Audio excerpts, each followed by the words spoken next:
नमस्कार, मी ज्योतिषाचार्या संजू. आज आपण द्वितीय स्थानातून मंगळाचे भ्रमण चालू असता जातकाला काय परिणाम देईल या विचारावर आपण चर्चा करणार आहोत. पत्रिकेतील द्वितीय स्थान हे धनस्थान व कुटुंबस्थान मानले जाते.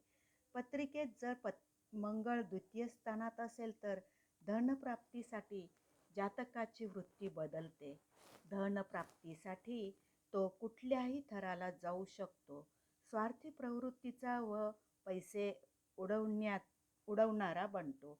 मंगळाच्या प्रभावामुळे चिडखोरपणा तर असतोच, त्यामुळे बोलताना पातळी ओलांडणारा, स्वतःची इब्रत स्वतः घालविण्याचा, इतरांना पीडादायक ठरणारा जातक होत असतो.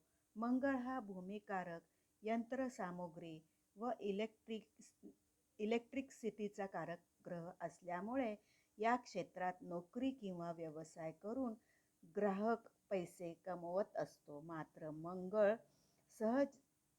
सहजासहजी संपत्तीत समाधान जातकाला देत नाही. तो आधी वारेमाप खर्च करवतो. जातकाच्या या स्वभावामुळे त्याचे कौटुंबिक संबंधही फारसे चांगले नसतात. मंगळ संपत्ती देतो, मात्र तो शुभ असेल तरच. तेव्हाच तो जर अशुभ असेल तर धनस्थानाचा नाश होण्याची शक्यता असते. असा हा द्वितीय स्थान, कुटुंबस्थान, धनस्थानातला मंगळ जातकाला प्रभाव देत असतो.